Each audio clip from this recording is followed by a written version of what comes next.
அப்பவும் இப்பவும் எப்பவும் Chennai Silks. Adhiredi collection, Saravedi celebration. Celebrate your Diwali holidays with Grand Royal Tours. Coimbatore corporation லிமிட்ல இருந்து 2 கிலோமீட்டர்ல ஒரு லேண்ட் வெறும் 8 லட்சம் தான். Sri baby blue J Coimbatore. South மெட்ராஸ்ல பாத்தீங்கன்னா ரவுடிசத்தை வந்து கட்டுப்படுத்தணுன்றதுல தவிர்க்க முடியாத சூழ்நிலையில என்கவுண்டர் பண்ற சூழ்நிலை வந்துடும். யோதிகுப்பன் எடுத்துக்கிட்டீங்கன்னா அங்க வீரமணி அவர் ஒரு பெரிய சாம்ராஜ்யமே அங்க நடத்தினாங்க. எல்லாரும் ஒரு அடைமொழி இருக்கும், கட்டவண்டி சேகர், பல்லுக்குமார். அதுக்கு ஆப்போசிட் சைட் குண்டுன்னு சொல்லுவாங்க. அவருடைய பிரதர் ஒருத்தர் திருநாவுக்கரசன் ஒருத்தர் இருந்தாரு. அண்ணாட அப்படியே கொஞ்சம் தள்ளி போனோம்னா மண்ணு அலைஸ் மணிமாறன், ராட்னகுமார், யூசுப், இவங்கெல்லாம் வந்து ஒரு மிகப்பெரிய ரவுடிங்க தான். வெட்டுக்குத்துல எல்லாருமேலுமே 3-4 கொலை கேஸ் இருக்கும். குரங்குமார்னு சொல்லுவாங்க. ஏன் இந்த இவர் குமாருடைய கதையை நான் ரொம்ப இம்பார்ட்டண்டா சொல்ல வரேன்னா, அங்க வந்து ஒரு இன்ஸ்பெக்டர் என்ன பண்றாரு, கூப்பிட்டு வெட்டு குத்து இதெல்லாம் விடு, நான் என் முன் மேல இருக்கிற அத்தனை கேஸையும் நான் க்ளோஸ் பண்ணிடுறேன், நீ ஒரு நல்லவனா வாழ முயற்சி பண்ணு. அவருடைய தன்னுடைய வாழ்க்கை முறையை மாத்திக்கிட்டாருன்னா எப்படி பாருங்க, ஒரு பொறுப்பு வர அளவுக்கு, ஒரு அரசியல்ல ஒரு பொறுப்பு வர அளவுக்கு ஒரு நல்ல மனிதரா வாழ ஆரம்பிச்சிட்டாரு. மிருகங்க மேலாம் ரொம்ப பற்று உள்ள மனிதர். அதாவது மிருகம் மேல நாய் பூனை வளர்க்கறது இல்லை, சிறுத்தையை வளர்த்தாரு, புலியை வளர்த்தாரு. வீட்டுள்ள வச்ச சென்னை இதை செங்கல்பட்டு சொல்லுவாங்க பொதுவா, கத்தி எடுக்கிறோம் கத்திகள் தான் சாவான் அப்படின்னு சொல்லுவாங்க. அவரு நல்லா திருந்தி வாழ்ந்த காலத்துல அவரை வெட்டி கொண்டுட்டாங்க. சவுத் மெட்ராஸ்னு மண்ணு அலைஸ் மணிமாறன் அவர்கிட்ட இருந்தவங்களே என்ன பண்ணாங்க, பெரிய வீடு வசதி வாய்ப்புன்னு இருக்கும்போது நம்ம என்னடா கீழே இருக்குமே அப்படின்ற மாதிரி, நான் நீ டியூட்டியில் இருக்கேன் எதிர்க்க தான் எல்லாமே போறாங்க. சாதாரண வழக்கமாக போவானுங்க வருவானுங்க. அப்புறம் பார்த்தா குய்யவங்க சத்தம் கெடுத்து ஓடி போய் பார்த்தா ரத்த வெள்ளத்தில் கிடந்தார். அவங்க கூட இருந்தவங்களாலேயே அவர் கொல்லப்பட்டார். இந்த பக்கம் வந்தீங்கன்னா ஜாம்பஜார் முரளி, நம்ம தோட்டசேகரன் ஒருத்தர் இருந்தார். அவர் அதிமுகவில் வந்து மாவட்ட துணை செயலாளராக இருந்தவர். நல்ல ஸ்பீச்சரு, நல்ல பாட்டு பாடுவார், ரொம்ப அற்புதமான டேலண்ட் உள்ள ஒரு மனுஷன். அவரும் இந்த மாதிரி தான் யாரோ ஒருத்தர் அவர் வெட்டி அவரும் இறந்துட்டார். அந்த வெள்ளைத்துறைன்னு சொல்லிட்டு நம்ம எங்கள் டிபார்ட்மெண்ட்டில் இருந்தவர். வேறு வழி இல்லாமல் அவர் என்கவுண்டர் பண்ணார். பேங்க் ராபரி நடந்துச்சு. வடநாட்டுக்காரன் துப்பாக்கி கையில், துப்பாக்கியை காட்டும்போது அங்கே உள்ளே வந்து டிஜிபின்னு இருந்தாருன்னா கூட ஒன்றும் பண்ண முடியாது, கையை தான் தூக்கணும். ஸோ பேங்க்கில் ஃபுல்லாக எல்லாத்தையும் கேஷ் எடுத்துகிட்டு போயிட்டாங்க. 2-3 நாள் கூட ஆகலை, அங்கே இன்னொரு பேங்க்கில் அதே மாதிரி நடக்குது. நீங்கள் சுட்டு கூட பிடிக்கலாம் அப்படின்றத ஒரு உத்தரவு கொடுத்தாங்க. அதில் 6 பேர் என்கவுண்டர். எல்லாருக்குமே தெரிஞ்ச ஒரு ரவுடி அப்படிங்கும்போது காவல்துறையினர் அணுகிற விதம் எப்படி இருக்கும்? மாட்டு சேகர்னு பேர் ஏன்னா அவ்வளோ திடகாத்திரமாக இருப்பார். மாடு மாதிரி கையில் கத்தி இருக்கு. நான் ஜோதி நான் விடனா வானா விடுனா சேர்த்து பிடிச்சுன்னுக்கிறேன், இதை தூக்கிட்டு வேகமாக ஓடுறாரு. வாழ்க்கையிலேயே ஒரு 35 வருஷம் சர்வீஸில் கொஞ்சம் பயந்த நாள் அப்படின்னா அன்னைக்கு ஒரு நாள். மாலைக்கன் செல்வத்தை அன்றைக்கி அரெஸ்ட் பண்ண அன்றைக்கி நம்ம கொஞ்சம் அச்சமாக இருக்குது. இன்றைக்கி காலகட்டத்தில் பார்த்தீங்கன்னா அவர் வந்து ஒரு போதகராக இருக்கார், மத போதகராக இருக்கார். நம்மோடு தமிழ்நாடு முன்னாள் காவல்துறை அதிகாரியும் கவிஞருமான விஏ ஜோதி அவர்கள் இணைஞ்சிருக்காரு. அவருடைய பணிக்காலத்தில் நிறைய விஷயங்களை பார்த்துருப்பார். அது குறித்து நம்ம முன்னாடியே நிறைய நேர்காணல்களை வெளியிட்டிருக்கோம். இன்றும் அதனுடைய தொடர்ச்சியாக நிறைய விஷயங்களை பேசுகிறதா இருக்கும். பேசுவோம். அண்ணா வணக்கம். வணக்கம். வணக்கம் சார். அண்ணா, இப்போ உங்களுடைய பணிக்காலத்தில் நிறைய பேரை நீங்கள் பார்த்துருப்பீங்க. நம்ம காலங்காலமாக பேசிக்கிட்டே இருக்கோம் தமிழ்நாட்டில் இந்த ரவுடிகளினுடைய ஆதிக்கம் எப்படி இருந்தது அப்படின்னு, குறிப்பாக தலைநகர் சென்னையில் அப்படின்னு. அப்படி இருக்கும்போது இந்த ரவுடிகளுடைய ஆதிக்கம் தலை தூக்கும்போது காவல்துறை நடவடிக்கை எடுக்கிறாங்க, என்கவுண்டர்லாம் நடக்குது. அது சரியா இல்லையான்றது வேற ஒரு விவாதம். ஆனால் மட்டுப்படுத்துகிறாங்க அப்படின்றத நம்ம பார்க்குறோம் தொடர்ச்சியாக. இப்போ உங்களுடைய பணிக்காலத்தில் நிறைய ரவுடிசம் இருந்திருக்கும் இல்லையா? அப்போது அது எப்படி இருந்தது, அதை எப்படி காவல்துறை கட்டுக்குள்ளே கொண்டு வந்தாங்க, அதை பற்றி எனக்கு சொல்லுங்கள். என்னுடைய பணிக்காலத்தில் நான் நெருங்கி ரவுடிகள்னு சொன்னால் நிறைய இருக்காங்க. நான் பொதுவாக சவுத் மெட்ராஸ்லேயே முழுசாக வேலை செஞ்சுட்டேன். அதனால் நார்த் மெட்ராஸுடைய ரவுடிசம் கொஞ்சம் லேசாக நமக்கு டச்சு உண்டு. ஆனால் சவுத் மெட்ராஸில் பார்த்தீங்கன்னா நிறைய பேர் அந்த மாதிரியான ஒரு காலகட்டத்தில் அவங்க பண்ண அந்த ரவுடிசத்தை வந்து கட்டுப்படுத்தணுன்றதில் உயர் அதிகாரிங்க கூட நம்ம வேலை செஞ்சுருக்கோம். அதில் சிலர்லாம் வந்து தவிர்க்க முடியாத சூழ்நிலையில் என்கவுண்டர் பண்ணுற சூழ்நிலை வந்துடும். இந்த என்கவுண்டர்ன்றதே எப்படியாவது அவனை கட்டுப்படுத்தி அவனை பிடிச்சி அவனை அரெஸ்ட் பண்ணி அவனை ஜெயிலில் போடணும் அப்படின்ற சூழ்நிலையில் போலீஸ் நெருங்கும்பொழுது அவர் அதுக்கு சரியான ஒத்துழைப்பு இல்லாமல் அவர் எதிர்க்கும்பொழுது தான் அந்த என்கவுண்டர் நடக்குது. அது மாதிரி தான் அந்த என்கவுண்டர், எல்லா என்கவுண்டரும் அப்படி தான் நடக்குது. ஸோ அப்படிலாம் பார்த்தீங்கன்னா உங்களுக்கு தலையாய அக்யூஸ்டெல்லாம் நம்ம சவுத் மெட்ராஸில் இருந்தாங்க ஒரு காலகட்டத்தில். யோதிகுப்பன் எடுத்துக்கிட்டிங்கன்னா அங்கே வீரமணி அவர் ஒரு பெரிய சாம்ராஜ்யமே அங்கே நடத்தினாங்க அயோத்திகுப்பத்தில்.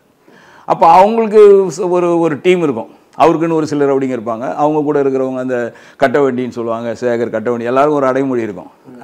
கட்டவண்டி சேகர், பல்லுக்குமார், இப்படிலாம் நிறைய பேர் அவங்க கூட டீமில் நிறைய பேர் இருந்தாங்க. அப்போது அதுக்கு ஆப்போசிட் சைடு அந்த விஆர்பிஎல் ஸ்ட்ரீட்னு ஒன்று இருக்கும். அங்கே பார்த்தீங்கன்னா அங்கே ஒரு குரூப் இருக்கும். அங்கே வந்து குண்டுன்னு சொல்லுவாங்க. அதாவது வந்து தடிப்பாகிறதுனால அவர் குண்டுன்னுவாங்க. அவர் ஆக்சுவலாக வந்து பத்மநாபன் அவர் பேர். குண்டு அவருடைய பிரதர் ஒருத்தர் திருநாவுக்கரசன் ஒருத்தர் இருந்தார். இப்போ அவங்களாம் வந்து எல்லாமே முடிஞ்சு, இப்போ நான் சொல்கிறது வந்து ரொம்ப பழைய கட்டம் தான். இன்றைக்கி அவங்களாம் ரொம்ப திருந்தி நல்ல முறையில் இன்றைக்கி சமூகத்திலையும் சமுதாயத்திலையும் நற்பணி செஞ்சுக்கிட்டு வாழக்கூடிய அளவுக்கு இன்றைக்கி வந்துட்டாங்க. அவங்க அந்தாண்ட அப்படியே கொஞ்சம் தள்ளி போனோம்னா மண்ணு அலைஸ் மணிமாறன், ராட்னகுமார், யூசுப், இவங்கெல்லாம் வந்து ஒரு மிகப்பெரிய ரவுடிங்க தான். வெட்டுக்குத்தில் எல்லாருமேலேயுமே 3-4 கொலை கேஸ் இருக்கும், சண்டை கேஸ் இருக்கும். ஒரு அதாவது மாதத்தில் ஒரு 20 நாள் வாய்தான்னு கோர்ட்டுக்கு தான் போவாங்க. அதே மாதிரி இந்த பக்கம் வந்தீங்கன்னு வச்சுங்க, இப்போ செங்கல்பட்டுலாம் பார்த்தீங்கன்னா செங்கல்பட்டில் குமார்னு ஒருத்தர் இருந்தார். அவர் வந்து குரங்குமார்னு சொல்லுவாங்க. இப்போ அவர் நோமோர் இல்லை. ஒரு காலத்தில் அவர் ஒரு பெரிய ரவுடியாக இருந்தார். ஏன் இவர் குமாருடைய கதையை நான் ரொம்ப இம்பார்ட்டண்ட்டாக சொல்ல வரேன்னா, போலீஸ் வந்து எல்லாரையுமே வந்து ஜெயிலில் போடணும், அவனை வந்து என்கவுண்டர் பண்ணிடணும், அவனை எப்படியாவது பிடிக்கணும் போனோம் வரணுன்றதுலாம் நினைக்கிறதுக்கான வாய்ப்புகள் கிடையாது. அவனெல்லாம் திருந்தி நல்லபடியாக வாழ வைக்கணும்னு தான் போலீஸ் நினைக்குது. அதில் அந்த எடுத்துக்காட்டு வந்து அந்த குமார், செங்கல்பட்டு குமார்னு சொல்லிட்டு ஒரு ரவுடிஸில் இருந்தார். அப்போ அங்கே வந்து ஒரு இன்ஸ்பெக்டர் என்ன பண்ணுறாரு, கூப்பிட்டு நீ இதே மாதிரி பண்ணிகிட்டு இருக்கிற, நீ இந்த வெட்டு குத்து இதெல்லாம் விடு, நான் உன் மேலே இருக்கிற அத்தனை கேஸையும் நான் க்ளோஸ் பண்ணிடுறேன், நீ ஒரு நல்லவனாக வாழ முயற்சி பண்ணு, உன்னால் தான் இங்கே செங்கல்பட்டில் ரவுடிசம் வளருது, உன்னை தேடி தான் பல பேர் இங்கே வராமல் போகிறான், அவங்ககிட்ட நீ அடைக்கலம் கொடுக்குற வரேன்னு சொல்லி ஒரு இன்ஸ்பெக்டர் சொல்லி அவருடைய தன்னுடைய வாழ்க்கை முறையை மாற்றிக்கிட்டாருன்னா எப்படி பாருங்க, ஒரு பொறுப்பு வர அளவுக்கு, ஒரு அரசியலில் ஒரு பொறுப்பு வர அளவுக்கு ஒரு நல்ல மனிதராக வாழ ஆரம்பிச்சிட்டார். அவரை பார்த்து பயந்து ஓடின ஜனங்க அவரை பார்த்து வணக்கண்ணே அப்படின்னு சொல்கிறக்கூடிய சூழ்நிலையை உருவாக்கிக்கிட்டார். அவருடைய அந்த மிருகங்க மேலாம் ரொம்ப பற்று உள்ள மனிதர் அவர். அதாவது மிருகம் மேலாம் நாய் பூனை வளர்க்குறது இல்லை, சிறுத்தையை வளர்த்தாரு, புளியை வளர்த்தாரு, வீட்டுக்குள்ள புலிக்குட்டியை வளர்த்து, சிறுத்தை குட்டியெல்லாம் வளர்த்து வீட்டுக்குள்ளே வச்ச சென்னை இதை செங்கல்பட்டில். அதுக்கப்புறமா தான் அது வந்து ரெஜிஸ்ட்ரேஷன் பண்ணாங்க இல்லை, அது மாதிரி புலிக்குட்டி வச்சுங்க எல்லாம் வளர்க்கக்கூடாது அப்படின்னு சொன்னாங்க. அதுக்கப்புறம் அதை அவர் கொடுத்துட்டாருன்னு வைக்கலேன். ஸோ அப்படி ஒரு பற்று பாசம், அதாவது கத்தியும் ரத்தமுமாக வாழ்ந்த ஒரு மனிதனை காவல்துறை அதிகாரி ஒருத்தர் மாற்றினாருன்னு சொல்ல வரேன். மாற்றி ஒரு மிகப்பெரிய ஒரு பொறுப்புக்கு வந்து ஒரு அரசியலில் ஒரு கட்சியில் ஒரு பொறுப்பில் இருந்தார். ஆனாலும் அந்த தவறுகள் செய்கிறாங்க பாருங்கள். இப்போ ஒரு ரவுடி வந்து ஒரு சொல்லுவாங்க பொதுவாக, கத்தி எடுக்கிறோம் கத்தியில் தான் சாவான் அப்படி சொல்லுவாங்க. ஸோ அந்த மாதிரி அவர் நல்லா திருந்தி வாழ்ந்த காலத்தில் அவர் முன்னாடி பண்ண ஏதோ ஒருத்தருடைய பிரதிபலிப்பு அவரை வெட்டி கொண்டுட்டாங்க. அவர் அப்படி தான் இறந்தார். அவர் நல்ல முறையில் அவருக்கு இயற்கை மரணம் வரல. அவர் நல்லவராக இருந்தாலும் அவர் செஞ்ச தவறுக்கு அங்கே அப்படி அமைஞ்சிச்சு. அது மாதிரி இவங்க எல்லாமே பார்த்தீங்கன்னா இந்த பக்கம் சவுத் மெட்ராஸ்னு வந்துட்டோம்னா இங்கே இந்த ராட்னகுமார் இவங்கெல்லாம் அப்படிலாம் இருந்தாங்களே, அந்த மணிமாறன் மண்ணு அலைஸ் மணிமாறன் அவரும் அதே மாதிரி தான்.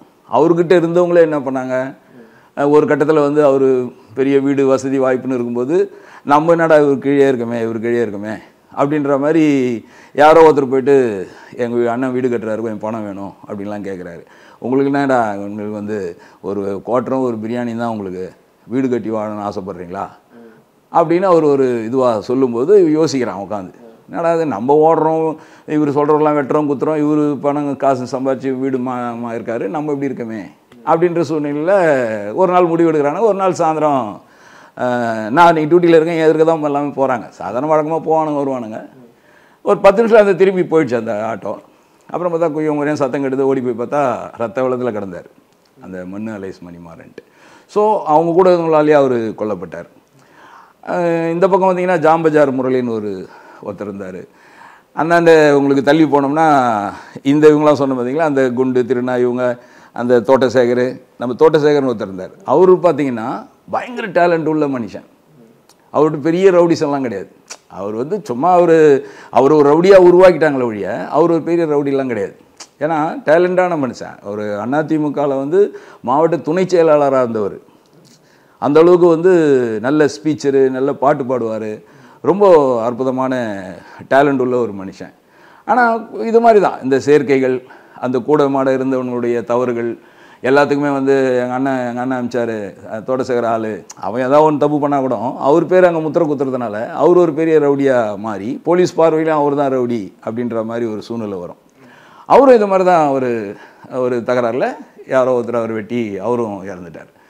ஸோ வீரமணி விஷயம் பார்த்தீங்கன்னா பல முறை வந்து அவருக்கு நம்ம எவ்வளோ வாய்ப்பு கொடுக்குறோம். போலீஸ் கூப்பிட்டு வந்து கேஸ் போட்டு பண்ணும்போது அவர் பண்ணல. ஒரு முறை அந்த வெள்ளைத்துறைன்னு சொல்லிட்டு நம்ம எங்கள் டிபார்ட்மெண்ட்டில் இருந்தவர் தான், இன்ஸ்பெக்டர் தான், அவர் டிஎஸ்பி ஆனார். அவர் ஒரு முறை அரெஸ்ட் பண்ண போகும்போது பீச்சுக்கிட்ட தகராறாகி தான் வந்து வேறு வழி இல்லாமல் அவர் என்கவுண்டர் பண்ணுறோம். உங்களுக்கு அதே மாதிரி மாலக்கன் செல்வம்னு நார்த் மெட்ராஸு, அவங்களாம் மிகப்பெரிய ரவுடிங்க. அவங்க போட்டு கொடுக்குற ஒரு ஸ்கெட்சில் தான் அயோத்திக்குப்பம் வீரமணியே செயல்படுவார்னு சொல்லுவாங்க. ஸோ அவர் அப்படிப்பட்டவர். அவரையும் நான் அரெஸ்ட் பண்ணியிருக்கேன்.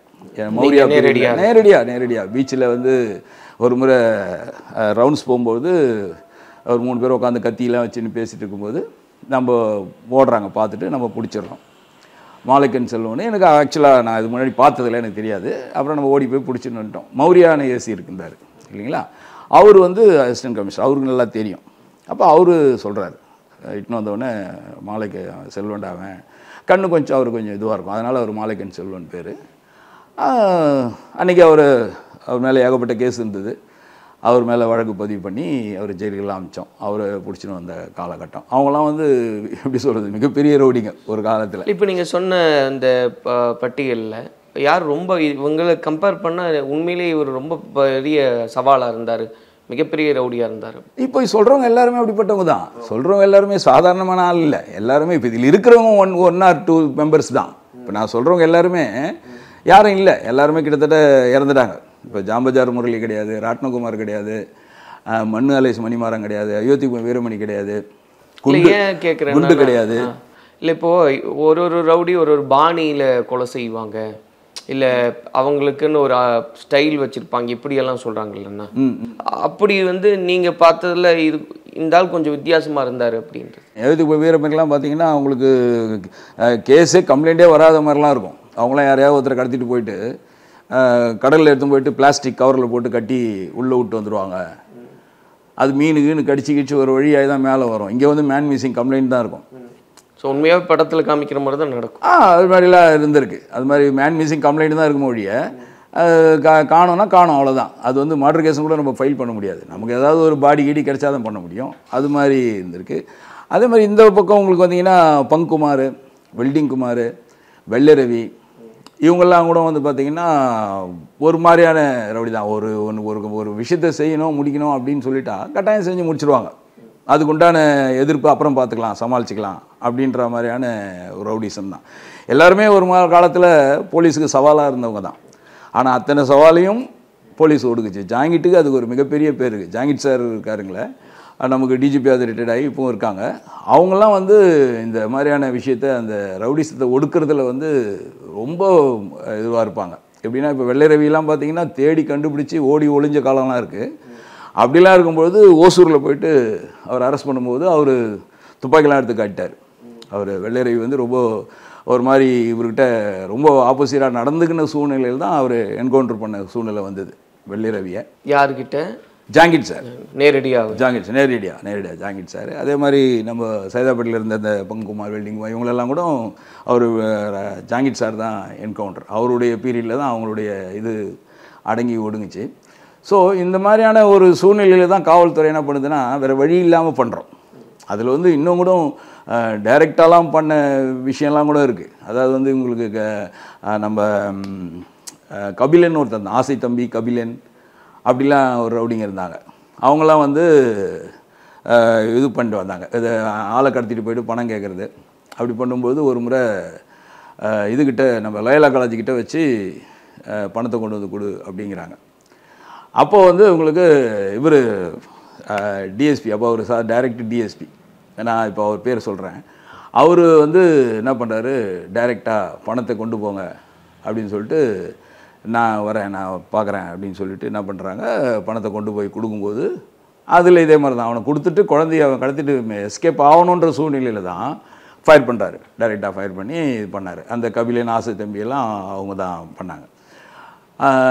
அந்த மாதிரியான என்கவுண்டர்லாம் பண்ணதுனால தான் நாட்டில் வந்து பெரிய அட்டூழியங்கள், பெரிய ரவுடிசங்கள்லாம் குறைஞ்சிட்டே வந்தது.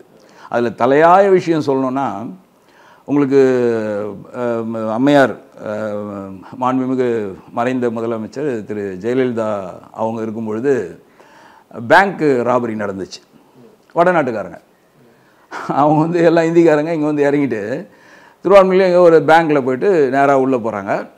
ஒரு மாஸ்க்லாம் கட்டிக்கிறான், துப்பாக்கி கையில். துப்பாக்கி கலாச்சாரன்றது நம்ம தமிழ்நாட்டில் கிடையாது. எங்கேயுமே வந்து பார்த்தீங்கன்னா கத்தி தான். அந்த கத்தி தான் முதல் சம்பவம். துப்பாக்கின்றது முதல் சம்பவம் தான். அதுவும் பேங்க் ராபரிங்கிறது.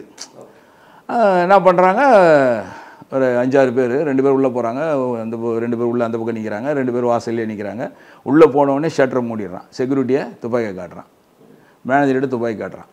இப்போ எல்லோரும் துப்பாக்கி காட்டினா யாருமே எதுவுமே பண்ண முடியாது இல்லை. இப்போது ஒரு கத்தி கித்தி காட்டினா கூட யாராவது ஒருத்தர் துணிஞ்சு எகிரி வச்சு எதனா பண்ணணும்னு நினைப்பாங்க. துப்பாக்கியை காட்டும்போது அங்கே உள்ளே வந்து டிஜிபின்னு இருந்தாருன்னா கூட ஒன்றும் பண்ண முடியாது, கையை தான் தூக்கணும். ஏன்னா எதிர்பாராத ஒருத்தர் துப்பாக்கியை காட்டினார், அவனுடைய அந்த டிகர்னு சொல்லுவாங்க, அந்த டிகர் முனையில் வந்து நம்மளுடைய உயிரினும் போது நம்ம என்ன பண்ண முடியும். ஸோ பேங்க்கில் ஃபுல்லாக எல்லாத்தையும் கேஷ் எடுத்துகிட்டு போயிட்டாங்க. ஷட்டர் திறந்தாங்க, வண்டி வந்தது, வண்டியில் ஏறி போயிட்டாங்க. சம்பவம் நடந்துச்சு. நமக்கு மீடியா நீங்கள்லாம் எல்லாம் போட்டிங்க கொண்டீங்க, போலீஸு எஃப்ஐஆர் போடுறாங்க, தேடுறாங்க. 2-3 நாள் கூட ஆகலை, அங்கே இன்னொரு பேங்க்கில் அதே மாதிரி நடக்குது. அதே மாதிரி துப்பாக்கியை காட்டுறாங்க, அதே மாதிரி ஷட்டரை மூடுறாங்க, எல்லா கேஷையும் எடுத்துன்னு போய் நின்ட்டாங்க. ஒரே வாரத்தில் 2 இன்சிடென்ட் முடிஞ்சிச்சு. ஸோ இப்போது இது என்ன ஆகும், மறுபடியும் தொடர்ந்து நடந்தானே இருக்கும். இப்போ வந்து அது எப்படியாவது அடக்கணும் ஒடுக்கணும் அப்படின்னு நினைக்கும்பொழுது தான் அப்போது மேடம் வந்து எப்படியாவது நீங்கள் சுட்டு கூட பிடிக்கலாம் அப்படின்றத ஒரு உத்தரவு கொடுத்தாங்க. அன்றைக்கி அந்த காலகட்டத்தில் அப்படி ஒரு உத்தரவு கொடுக்குறதுங்கிறது ஒரு ரொம்ப பெரிய விஷயம். ஒரு சிஎம் கொடுக்கணுன்னா கொஞ்சம் யோசிப்பாங்க. ஆனால் அந்த நேரத்துக்கு அருமையான ஒரு உத்தரவு, வெளிப்படையாகவே நீங்கள் வந்து எப்படி யாருன்னா இருந்தாலும் பரவாயில்ல, அவங்கள வந்து கட்டாயம் அரெஸ்ட் பண்ணி எஃப்ஐஆர் போட்டு கோர்ட்டில் வச்சு நிற்க வச்சுலாம் பண்ணணுன்ற அவசியம் இல்லை. நீங்கள் சுட்டு கூட பிடிக்கலாம், பிடிக்க முடிஞ்சால் பிடிங்க, இல்லை சுட்டு கூட பிடிக்கலாம் அப்படின்னு சுட்டு பிடிக்கலாம் அப்படின்னு பேப்பர்லாம் வரும் இல்லைங்களா. அப்படி ஒரு உத்தரவு வந்து கலெக்டர் கொடுக்கலாம், சிஎம் கொடுக்கலாம். அப்படி ஒரு உத்தரவு கொடுக்கும்போது தான் அதில் வந்து ரொம்ப சிரமப்பட்டு போலீஸ் வேலை செஞ்சுது. அப்புறம் வேலைச்சேரியிலேருந்து அவங்கெல்லாம் ஏதோ ஒரு ரூமில் இருக்காங்கன்னு சொல்லி ஒரு ஸ்பையை வச்சு நம்ம எவ்வளோ சிரமப்பட்டு பிடிச்சி அதில் இதே மாதிரி தான் உள்ளே போகும்போது அப்போ வந்து ஒரு கூடுமான வரைக்கும் சரண்டர் ஆகிடுங்க அப்படின்னு தான் சொன்னாங்க போலீஸு. ஆனால் அவங்க கேட்கல, அவங்க துப்பாக்கியில் ஃபயர் பண்ண ஆரம்பித்தாங்க. அவங்க ஃபயர் பண்ண ஆரம்பிக்கும் போது தான் திருப்பி நம்ம சுட்டோம். அப்படி பண்ணும்போது நம்ம போலீஸ் ஆஃபீஸர்க்கெலாம் நிறைய பேருக்கு அதில் காயம் வந்தது. அதில் 6 பேர் என்கவுண்டர் பண்ணாங்க. அது ஒரே முறையில் ஒரு அட்டம்ப்டில் 6 என்கவுண்டர் பண்ணதுன்றது தமிழ்நாட்டில் அதுதான் ஃபஸ்ட் டைம், கடைசி டைம் அதுதான். ஸோ அப்படி ஒரு தீர்க்கமான ஒரு இது கொடுத்தாங்க அவங்க. அன்றைக்கி வந்து அதோட முடிஞ்சுது. அந்த பேங்க் ராபரிங்கிறது அந்த என்கவுண்டருக்கு அப்புறம் ஒரு வடநாட்டுக்காரன் கூட இந்த பக்கம் வரந்து அந்த மாதிரி சம்பவமே நடக்கலை. அப்படி நினச்சி கூட யாரும் பார்க்க முடியாத ஒரு சூழ்நிலை உருவாச்சு.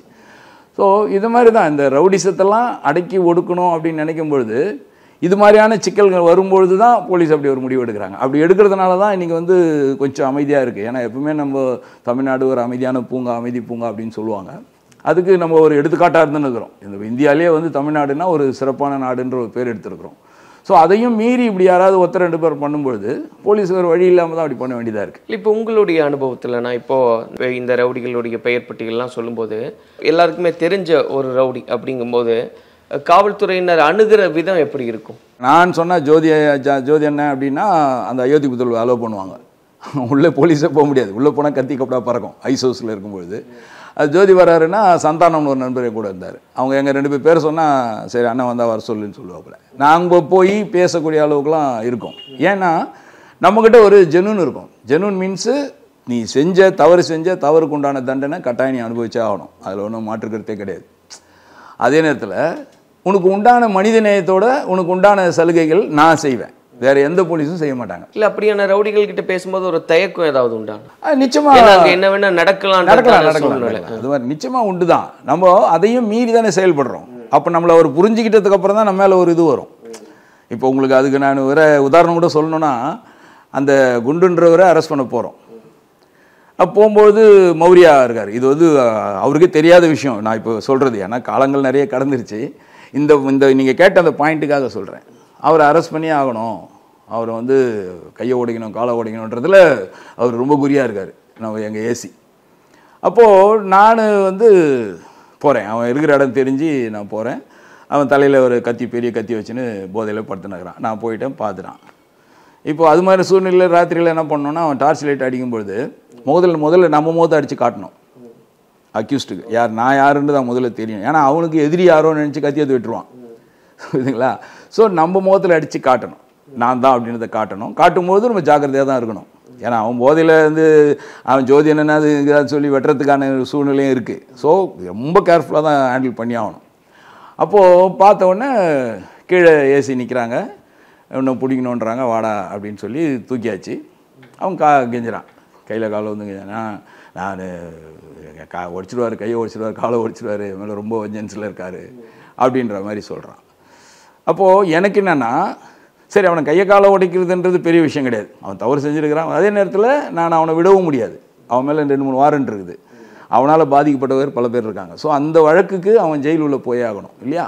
ஸோ அப்போ நான் என்ன பண்ணுறேன், சரி ஓகே நான் இப்போ உன்னை விட்டு போகிறேன், ஆனால் நாளைக்கு நீ மறுபடியும் வரணும் என்கிட்ட, நீ ஜெயிலுக்கு போகணும், அதுக்கு நீ என்கிட்ட அரெஸ்ட் ஆகணும். இப்போது இந்த சூழ்நிலை என்னன்னா உனக்கு ஹெல்ப் பண்ணலாம், நான் விட்டுடலாம். ஏன்னா அவர் இன்றைக்கி இந்த டியூட்டி போகிறாரு, அடுத்த டியூட்டி சிஎம் டியூட்டி, அந்த டியூட்டி இந்த டியூட்டின்னு போயிட்டாருன்னா உனக்கு இதே இதில் இருக்கும். நீங்கள் நைட் ரவுண்ட்ஸு அவர் உன்னை பிடிக்கணும்னு வராரு, இன்றைக்கி நான் உனக்கு ஒரு ஹெல்ப் பண்ணுறேன், நீ மிஸ் பண்ணுறேன், ஆனால் நீ ஒரே நைட்டு தான், நீ இந்த ஒரு முறை தான் உனக்கு வாய்ப்பு, நாளைக்கு காலையில் எனக்கு நீ வரணும், கட்டாயம் வந்துடுறேன், நான் டெஃபினட்டாக வந்துடுறேன், எனக்கு இந்த உதவி மட்டும் பண்ணால். அவனுங்களுக்கு என்னென்னா பொதுவாக ரவுடிசங்களுக்கெல்லாம் என்னென்னா ஜெயிலுக்கு போகிறதுக்கோ கோர்ட்டுக்கு போகிறதுக்கோ அவங்களுக்கு எந்த விதமான தயக்கமும் கிடையாது, எடுத்து போய் ரிமாண்ட் பண்ணிடணும். போலீஸ் ஸ்டேஷனில் வச்சுருந்தால் தான் கஷ்டம், அவங்களுக்கு அடிப்பாங்க உதைப்பாங்கன்ற பயம். அதிகாரிகிட்ட மாட்டிங்கன்னா அடி வாங்கக்கூடாது, உதவாங்கக்கூடாது, எப்படியாவது கொண்டு போய் கோர்ட்டில் ரிமாண்ட் பண்ணிட்டா ஜெயிலுக்கு போயிடுவாங்க. ஜெயிலுன்றது அவங்களுக்கு வந்து ஊட்டி கொடைக்கானல் மாதிரி அவங்கள பொறுத்த வரலாம். ஸோ அதை பற்றி அவங்களுக்கு கவலை கிடையாது. அட்வொகேட் சொல்லுவாங்க, அட்வொகேட்டில் பெயில் எடுத்துருவாங்க, அது வேறு மாதிரி போயிடும். அப்போது நான் சொல்கிறேன், சரி நாளைக்கு ஒரு 10 மணிக்கு லைட் ஹவுஸ் கிட்ட வந்து நிற்கணும், கரெக்டாக டான் அந்த 10 மணிக்கு கரெக்டாக வந்து கையை கட்டின்னு வந்து நிற்பாப்புல. ஸோ நம்ம மேலே இருக்கிற அந்த நம்பிக்கையும் அந்த இதுவும் தான் காரணம். என்னென்னா அண்ணன் நம்மளை காப்பாற்றுறாரு, அடி உதையிலேருந்து காப்பாற்றுறாரு, ஆனால் அதே நேரத்தில் அவருடைய டியூட்டி அவர் செய்ய தானே செய்கிறாரு, நம்ம செஞ்ச தப்புக்கு நம்ம சரண்டர் ஆகி தான் ஆகணும் அப்படின்ட்டு. அவன் அங்கேருந்து தப்பிச்சு ஓடிந்தானா அவனை பிடிக்கிறதுனா திருப்பி நான் சிரமம் பண்ணணும், நான் விட்டுற போகிறதில்ல, மறுபடியும் நான் சிரமம் பண்ணணும். ஸோ அன்றைக்கி நம்ம அந்த உதவி பண்ணும்பொழுது அவன் மறுபடியும் கரெக்டாக வந்து நிற்கிறான். நான் அதுக்கப்புறம் கூப்பிட்டு போகிறேன், அப்புறம் ஏசிக்கிட்டையும் சொல்கிறோம், ஏசி வேலையாக இருக்கார், சரி ரிமாண்ட் பண்ணுங்கப்பா, இன்னொரு முறை பார்த்துக்கலாம் அப்படின்ட்டார். ஸோ நம்ம ரிமாண்ட் பண்ணி ஜெயிலுக்கு போயிட்டான். ஆச்சா, என்னுடைய வேலையை நான் செஞ்சுக்கிட்டேன், அவனுக்கும் நான் ஒரு சின்ன உதவி மாதிரி பண்ணுறேன். அப்போ என்ன ஆகும்னா அடுத்த முறை நான் தைரியமாக அவன் எங்கே இருந்தாலும் போய் பேச முடியும், ஒரு பெரிய தப்பு பண்ணாதரா அப்படின்னு அட்வைஸ் பண்ண முடியும். அப்படிலாம் பண்ணி மாற்றுறவங்களாம் இருக்காங்க. நான் புத்திமதி சொல்லி இந்த மாதிரி சில உதவிகளாக செஞ்சு சென்டிமெண்டலாக பேசி, உன் ஒய்ஃபை பாடுறா, உன் குழந்தைங்கள பாரு, நீ இப்படி இன்னொருத்தனுக்காக நீ கத்தின்னு ஓடி என்ன பண்ண போகிற அப்படிலாம் இன்றைக்கி ஒரு பெரிய ஆளெல்லாம் இருக்கான். கிட்டத்தட்ட ஒரு பெரிய பிஸ்னஸ் பண்ணுறவங்க இருக்காங்க, அவங்க பேரெலாம் நம்ம இப்போ சொல்ல வேணாம், ஏன்னா இப்போ அவங்களாம் நல்ல பொசிஷனில் இருக்கிறாங்க. ஏன் இப்போ நான் சொன்ன மாலைக்கன் செல்வமே, இப்போது நீங்கள் கேட்டீங்க ஒரு கேள்வி சூப்பராக, எப்போவாது நீங்கள் கொஞ்சம் அச்சப்பட்டுருக்கீங்களா அப்படின்ட்டு. பொதுவாக பயப்பட மாட்டேன், பொதுவாக வந்து போலீஸை வந்து எதிர்க்க மாட்டாங்க, 90% 99% வந்து பண்ண மாட்டாங்க. இன்றைக்கி காலகட்டம் தான் வந்து எங்கே பாரு ரொம்ப அசிங்கமாக இருக்குது, எனக்கே சங்கடமாக இருக்குது. அன்றைக்கி கூட பாருங்க ரவுண்ட்ஸ் போகிற எஸ்ஐ வந்து ஒரு பையன் யூனிஃபார்மோட பொட்டி எட்டி உதைக்கிறான், அடிக்கிறான், இன்னொரு இடத்துல பிடிச்சி தள்ளுறாங்க போகிறாங்க. அதுக்கு காரணமும் இருக்குது, இவங்களும் வந்து அந்த யூனிஃபார்முக்கு உண்டான மரியாதையோடு நம்ம ஆளுங்களும் நடந்துக்கிறது இல்லை. இப்போ அவங்களும் வந்து தரம் தாழ்ந்து போகிறதுனால, தரம் தாழ்ந்துன்னா என்ன, ஏதோ ஒரு கடையாண்ட போய் நின்று ஏதோ ஒன்று வாங்குறது, யூனிஃபார்மோட போய் நின்று அந்த கடைகளில் போய் காசு வாங்குறது போகிறது, இப்படிலாம் பார்க்குறாங்கல்ல பப்ளிக்கு. அப்போ என்ன ஆகுதுன்னா போலீஸ் மேலே இருக்கிற பயமும் போயிடுது, மரியாதையும் போயிடுது, இவ்வளோதான் வாங்க அப்படின்ற மாதிரி. அப்போ இவங்க என்ன நம்மளை வந்து கேட்குறது அப்படின்னு அவன் நினைக்கிறான். ஸோ அன்னைக்கு வந்து நம்ம வந்து கொஞ்சம் எல்லாமே பயமாக இருப்பாங்க, யாருமே வந்து போலீஸ் எதிர்க்க மாட்டாங்க, நம்மக்கிட்டேருந்து தப்பிச்சு ஓடிடணும் அப்படி தான் எல்லாமே நினைப்பாங்க.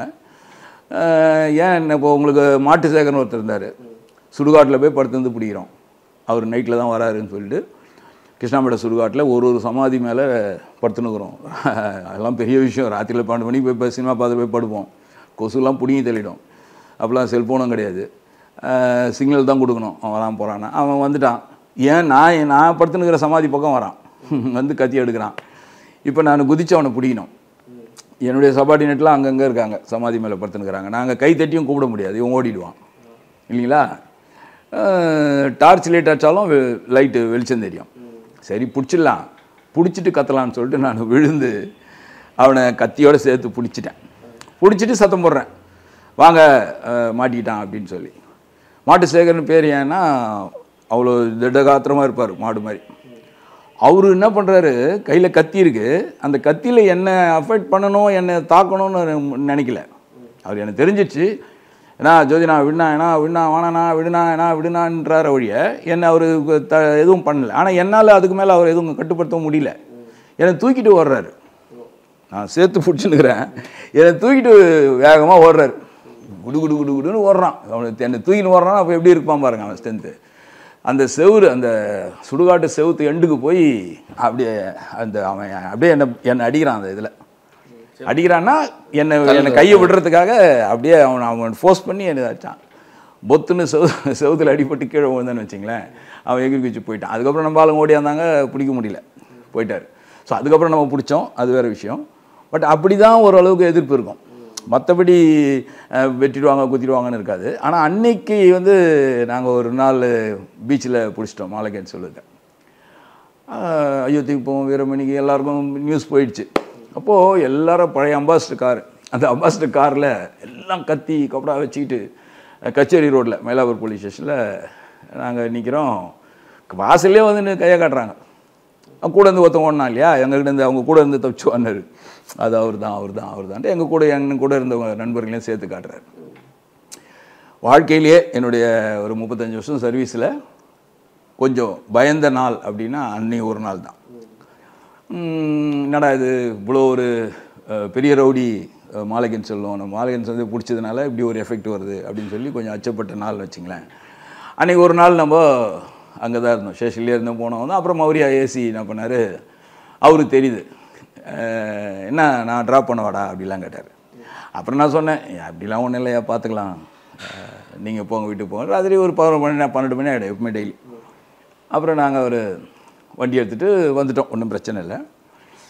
அதுக்கப்புறமா கேஸெல்லாம் முடிஞ்சு வந்தவொடனே சிஜி காலனி ரவின்னு ஒருத்தருக்காவில், அது நார்த் மெட்ராஸ் ஒரு ரவுடி, அவரும் மிகப்பெரிய ரவுடி தான். அவருக்கு நம்மளை பற்றிலாம் தெரியும். மாலைக்கன் செல்வத்தை அன்றைக்கி அரெஸ்ட் பண்ண அன்றைக்கி நமக்கு கொஞ்சம் அச்சமாக இருந்தது. இப்போது அதுக்கப்புறமா அவர் ஜெயிலுக்கு போனார், வந்தார், எல்லாம் சகஜமாச்சு. அப்புறம் அவருடைய இதெல்லாம் நம்ம தெரிஞ்சுக்கிட்டோம். இன்றைக்கி காலகட்டத்தில் பார்த்தீங்கன்னா சரவணன் அவர் ஒரு போதகராக இருக்கார், மத போதகராக இருக்கார். நார்த் மெட்ராஸில் இப்பவும் இருக்கார். திருந்தி கமிஷனர்கிட்ட போயிட்டு நின்று, யார் மாலைக்கன் செல்வம் கமிஷனர்கிட்ட போய் நின்று, நான் என் மேலே இருக்கிற அத்தனை கேஸையும் நான் சரண்டர் ஆகிடுறேன், எல்லாத்தையும் எனக்கு தள்ளுபடி பண்ணுங்கள், நான் இன்னிலேருந்து ஒழுக்கமாக நான் வாழ போகிறேன். அது ஒரு சட்டத்தில் ஒரு இடம் இருக்குது, கமிஷனராக பார்த்து நன்னடத்தை அப்படின்னு சொல்லி அவருக்கு ஒரு இது கொடுத்து அவரை கண்காணிக்க வைப்பாங்க. அவர் மேலே எந்த விதமான, அதுக்கப்புறம் அவரோட ஆக்டிவிஷன்லாம் பார்ப்பாங்க, எந்த விதமான தொந்தரவும் இல்லை, அவரால் எந்த விதமான பிரச்சனையும் இல்லை அப்படின்னு சொன்னால் எல்லாத்தையும் அவரை மன்னித்து, பொது மன்னிப்புன்றாங்க இல்லையா, அந்த மாதிரி ஒரு இதை கொடுத்து இன்றைக்கி செல்வம்லாம் ரொம்ப நல்ல நிலைமையில் 4 பேர் புத்தி சொல்கிற அளவுக்கு இருக்காப்புல, மத போதகராக இருக்கார். ஆமாம். அது மாதிரி இதெல்லாம் நான் சந்தித்த நபர்கள், இவங்க எல்லாமே நான் சந்தித்த நபர்கள். அதே மாதிரி யூசுப்னு ஒரு தம்பி சொல்கிறேன் இல்லையா, அவங்கெல்லாம் பார்த்தீங்கன்னா ஒரு கையே இருக்காது, வலது பக்கத்தில் இது வரைக்கும் கை இருக்காது. வேறு ஒரு பார்ட்டி ஆப்போசிட் பார்ட்டி கூப்பிட்டு போய் கத்தியை நீ எடுக்கக்கூடாதுன்னு சொல்லி அப்படியே இந்த விரல வரைக்கும் அப்படியே எல்லாத்தையும் நச்சு எடுத்து போட்டு போயிட்டாங்க ரோட்டில். அப்புறம் அவங்க அண்ணன் கொண்டு போய் காப்பாற்றி அவர் பண்ணார். அவர் பார்த்தீங்கன்னா நம்ம மாதிரி அட்வைஸ்லாம் கொடுத்து, இப்படியே இருந்தால் என்னடா பண்ண போகிற, வாழ்க்கையில் இப்படியே இருந்தீங்கன்னா இப்படியே தான் போகணும் அப்படிலாம் சொல்லி சொல்லி கொஞ்சம் கொஞ்சமாக திருத்தி அவர் இன்றைக்கி என்னென்னா இந்த குடி போதையில் இருக்கிறவங்கள திருத்துறாங்க இல்லையா, மாற்றுறாங்க இல்லையா, ஒரு இதெல்லாம் வச்சு நடத்துகிறாங்க பாருங்கள். அந்த மாதிரி ஒரு இது வலசரவாதத்தில் வச்சு நடத்திட்டு இருக்காரு, நடத்திருந்தார். இப்போ அது நடக்குதான்னு தெரியல. நானே கூட அங்கே போய் ஸ்பீச்லாம் கொடுத்துருக்கேன். அந்த மறுவாழ்வு, குடிகாரர்களுக்கு மறுவாழ்வுன்னு சொல்லி ஒரு இல்லம்னு சொல்லி நடத்துகிறார். அதுக்கு நிறைய பேர் ஸ்பான்சர் பண்ணுறாங்க, நிறைய டாக்டர்ஸ் வராங்க. இன்றைக்கி அவர் ஒரு செலிப்ரிட்டியாக இருக்கா.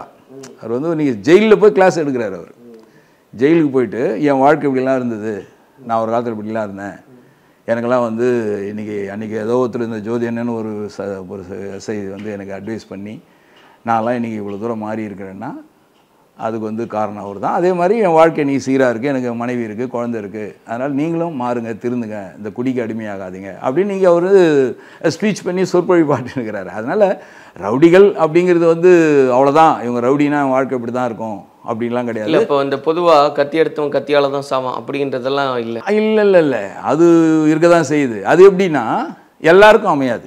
அது எப்படின்னா இப்போ ஒரு சின்ன வயசு வச்சிங்களேன், ஒரு 10 வயசு பையன் எதிர்க்கு அப்பாவை வெட்டுறாங்க குத்துறாங்கன்னு வச்சுங்க. அப்போது அவன் மனசில் பதிஞ்சிருச்சு அப்படின்னா மனசுலேயே இருக்கும், அந்த வஞ்சமும் சேர்ந்து வளர்ந்துகிட்டே இருக்கும். நம்ம அப்பா வெட்டினார். ஸோ இவங்க ஒரு வாலிபமாக ஒரு 20-25 வயசு வரும்போது அவர் வந்து கிட்டத்தட்ட 50 வயசு ஆகிருப்பார், ரொம்ப எல்லாம் திருந்தி வாழ்ந்துனுப்பார். ஆனால் இவன் மனசில் வந்து அந்த தாக்கம் இருந்துக்கிட்டே இருக்கும். அப்போது எதிர்பாராத ஒரு சூழ்நிலையில் அவனுக்கு ஒரு சந்தர்ப்பம் கிடைக்கும்போது அவன் கொலை பண்ண தான் செய்வான். கொலை பண்ணிட்டு பரவாயில்ல, நான் என் லைஃபே போனாலும் பரவாயில்ல, எங்கள் அப்பா வெட்டினோன்னா நான் வெட்டுறேன் அப்படின்ட்டு போவான். அதுதான் அந்த கத்தி எடுக்கிறவன் கத்தியில் தான் சாவான் அப்படின்றதுக்கான ஒரு இப்போ இது என்னென்னா இதுதான். அது எல்லாருக்குமே பொருந்தாது. கத்தி எடுக்கிறவெல்லாம் கத்தியில் தான் சாவான் இல்லை. இப்போ கத்தி எடுத்தவங்களாம் எவ்வளோ பேர் திருந்தி நல்லா இல்லையா? அதை பற்றி மற்றவங்களும் புரிஞ்சுக்கிறான். சில பேர் இவனால் பாதிக்கப்பட்டவங்க ஒதுங்கி போகிறவங்களும் இருக்கான்ல. எல்லாருமே பழி தீக்கிற அளவுக்கு வீரனாவோ இல்லை ரவுடியாவோ யாரும் இருக்கிறது இல்லை. அவன் தான் புத்தி இல்லாத பண்ணிட்டான், நம்ம இல்லாமல் எதுக்கு நம்ம லைஃபை கெடுத்துக்கணும் அப்படின்னு நினைக்கிறவங்க இருக்காங்க இல்லைங்களா? ஸோ இப்படி தான் அது மாதிரியான இதெல்லாம் இன்றைக்கி அடக்கி ஒடுக்கி ஓரளவுக்கு காவல்துறை வச்சுருக்குது அப்படின்னு சொன்னால், இப்போ கூட நம்ம அருண் இப்போது கமிஷனராக வந்தார். இப்போ வந்து லேட்டஸ்ட்டாக ஒரு 2 என்கவுண்ட்ரு பண்ணாங்க. 2 இடத்துல வந்து அத்துமீறி போகும்போது தன்னையே தாக்க வராங்கன்னும் போது வேறு வழி இல்லாமல் 2 என்கவுண்ட்ரு பண்ணார் இப்போ சிட்டி கமிஷனர் சார்ஜ் எடுத்து. ஸோ இப்போக்கி நம்ம தமிழ்நாட்டை பொறுத்தவரையில் பொதுவாக நம்ம தமிழ்நாட்டில் அதுவும் குறிப்பாக சென்னையிலாம் வந்து அந்த ரவுடிசம்ன்றதெல்லாம் பெருசாகவே இல்லை. இப்போ நான் சொன்ன ரவுடிங்கெல்லாம் வந்து பெரிய மகானுவான சக்தி வாய்ந்தவங்க, துணிஞ்சவங்க, தைரியமானவங்க, ஓரளவுக்கு காவல்துறையை மதித்தவங்க. நாங்கள் என்ன தான் அடித்தாலும் என்ன தான் பிடிச்சாலும் அந்த போலீஸுக்கு ஒரு மரியாதை கொடுத்து வணக்கம் பண்ணி கை கட்டின்னு உட்காருவாங்க கீழே. அதில் எதிர்த்து பேசுகிறவங்களோ இல்லை எதிர்த்து ஏதாவது ஒன்று பண்ணணும், நம்மளை இவர் அரெஸ்ட் பண்ணார, இவரை நம்ம அதை பண்ணணும் போகணும் அப்படின்னு நினச்சவங்க கிடையாது. இன்றைக்கி இருக்கிற வந்து ரவுடிசம் வந்து ரொம்ப பெருசாக அப்படிலாம் ஈக்குவல் பண்ணுறதுக்கு ஆள் கிடையாது. இப்போல்லாம் சும்மா எவனாவது அங்கே ஒரு ரவுடி இங்கே ஒரு ரவுடின்றான். அதோட ரவுடின்றதுக்கு அடையாளம் இல்லாதவன் தான் இன்றைக்கி பண்ணின்னு திரியிறானுங்க. அதே மாதிரி நாங்கள் இருந்த காலகட்டத்தில் இருந்த அந்த போலீஸுடைய தரம் வந்து நான் நினைக்கிறேன் அப்படி இன்னும் இருக்காங்க. ஆஃபீஸெல்லாம் நிறைய பேர் இருக்காங்க, நிறைய போலீஸு இருக்காங்க, இல்லாமல் இல்லை. கொஞ்சம் பேர் வந்து செய்கிற ஒரு சின்ன சின்ன தவறுகளால் என்ன ஆகிடுதுன்னா அந்த இமேஜ் போயிடுது, அந்த போலீஸோட இமேஜ் போயிடுது. இப்போ நான் நிறைய பேட்டியில் கூட சொல்லியிருப்பேன். நீங்கள் பாருங்கள், அந்த கேப்புங்கிறது ரொம்ப ஒரு யூனிஃபார்மில் கேப்பும் சேர்ந்தது தான் யூனிஃபார்ம். அந்த கேப்பில் வந்து கவர்மெண்ட் சிம்பிள் இருக்கும், வேறு யாருமே வச்சுக்க முடியாது. அரசு ஊழியர் யாருமே வச்சுக்க முடியாது. அது வந்து அவ்வளோ பெரிய ஒரு அற்புதமான விஷயம். போலீஸு மட்டும்தான் அதை வச்சுக்க முடியும். அந்த கவர்மெண்ட் தமிழ்நாடு அரசுன்ற அந்த சிம்பிளை வந்து நெத்தியில் வச்சுக்கிட்டு ஒரு தலைக்கவசத்தில் வச்சுக்கிட்டு வேலை செய்யக்கூடிய ஒரே துறை காவல்துறை தான், வேறு எந்த துறையும் கிடையாது. அவ்வளோ ஒரு சக்தி வாய்ந்த ஒரு அற்புதமான அந்த கிரீடம் மாதிரி அந்த தொப்பியை இன்றைக்கி நீங்கள் எங்கேயாவது பாருங்கள், சிட்டியில் ரோட்டில் எந்த டிராஃபிக்காராதோ எந்த லாண்ட் ஆர்டர்காராதோ தலையில் தொப்பி வச்சு வேலையே செய்கிறதில்ல. அது தொப்பி பார்த்தீங்கன்னா 2 வீலரில் மேலே இருக்கும், டேங்க் மேலே இருக்கும், அங்கே எங்கன்னா இருக்கும். ஒரு சிலர் வைக்கிறது இல்லைன்னா பெரும்பாலும் வச்சுருக்காங்க. பெரும்பாலும் வைக்கிறது இல்லை, ஒரு சிலர் வைக்கிறாங்க. நீங்கள் ஆஃபீஸர்ஸ் வச்சுக்குவாங்க. நீங்கள் டிராஃபிக்கில் வைங்க வேலை செய்கிறவங்க போகிறவங்க எல்லாரையும் நீங்கள் பார்த்தீங்கன்னா தொப்பியை தள்ள வச்சு வேலையே செய்கிறதில்ல. அது என்னமோ அது ஒரு டிஸ்டர்பன்ஸாக நினைக்கிறாங்களா என்னன்னு தெரியல. ஆஃபீஸர்ஸும் கேட்குறதில்ல. அங்கேருந்து வராங்க, சிஎம் ரூட்டில் நிற்கிறாருன்னா இவர் ஓடி போய் சல்ட் அடிக்கிறாரு, தொப்பியே இல்லாமல் சல்ட் அடிக்கிறாரு. தொப்பி தலையில் எடுத்துகிட்டு வேர்வை இப்படி தொடச்சா சஸ்பெண்ட் பண்ண காலம்லாம் இருக்குது. தொப்பி அப்படி எடுத்துகிட்டு ரோட்டில் நம்ம அப்படி போகும்போது கொஞ்சம் வேர்வையை தொடச்சிட்டு திருப்பி தொப்பி வைக்கும்போது அது எடுக்கிற நேரத்தில் ஆஃபீஸர் போய் பார்த்துட்டாருன்னா சஸ்பெண்ட் பண்ணுவாங்க. ஸோ அப்படிப்பட்ட ஆஃபீஸர்லாம் இருந்தாங்க, அப்படிப்பட்ட சூழ்நிலாம் இருந்தது. இன்றைக்கி தொப்பியே இல்லாமல் தான் இவருக்கு போய் சல்ட் அடிக்கிறாரு, அவரும் ரிசீவ் பண்ணுறாரு, பார்த்து ஜாக்கிரதையாக இல்லைங்க, அந்த பக்கம் பாரு இந்த பக்கம் பாரு, சிஎம் வரதுக்கு கொஞ்சம் நேரம் ஆகும் பாருங்க இருக்குன்னு இவர் இனிஷியேஷன் கொடுக்குறாரு. அவர் வெரி வெல் சார், ஓகே சார்னு சல்ட் அடிக்கிறாரு. அவரும் சல்ட் அடிச்சு போயிடுறாரு. நீ தொப்பி வச்சுன்னு வந்து ஏன் சல்ட் அடிக்கல, தொப்பி எங்கன்னு இவரும் கேட்க மாட்டேங்கிறார். ஸோ இன்றைக்கி அந்த மாதிரி ஆயிடுச்சு. அப்போது என்ன ஆகும்னா உங்களுக்கு ஒரு அந்த இமேஜ் போயிடுது, மரியாதை போயிடுது, பயம் போயிடுது, போலீஸ் மேலே இருக்கிற அந்த இதெல்லாம் போயிடுது. நிச்சயமாக வந்து அந்த ரவுடிசம்லாம் வளர வேணாம், யாராக இருந்தாலும் திருந்தி வாழட்டும், ஒரு அமைதியான ஒரு தமிழகத்தை எல்லாருமே சேர்ந்து உருவாக்கலாம். நன்றிண்ணா. ஏன்னா நிறைய தகவல்கள் சொல்லியிருந்தீங்க. ஏன்னா எப்படி இருந்தது அப்படின்னு இந்த ரவுடிசம், அதை எப்படி காவல்துறை மட்டுப்படுத்துது அப்படின்றதெல்லாம் இன்றைக்கும் அது தொடருது. நீங்கள் சொன்ன மாதிரி அந்த அளவுக்கு இல்லாததுக்கு காரணம் காவல்துறையினுடைய நடவடிக்கை அந்த அளவுக்கு சில நேரத்தில் அந்த இமேஜஸ் ஸ்பாயில் பண்ணிக்கிறாங்க, அதனால தான். ஸோ அதுவும் காலப்போக்கில் சீராகுன்றது நம்புவோம். நன்றி நன்றி நன்றி வணக்கம் சார். அப்பவும் இப்பவும் எப்பவும் சென்னை சில்க்ஸ். அதிரடி கலெக்ஷன் சரவெடி celebration. Celebrate your Diwali holidays with Grand Royal Tours. Coimbatore corporation லிமிட்ல இருந்து 2 கிலோமீட்டர்ல ஒரு லேண்ட் வெறும் 8 லட்சம் தான். Sri baby blue J Coimbatore.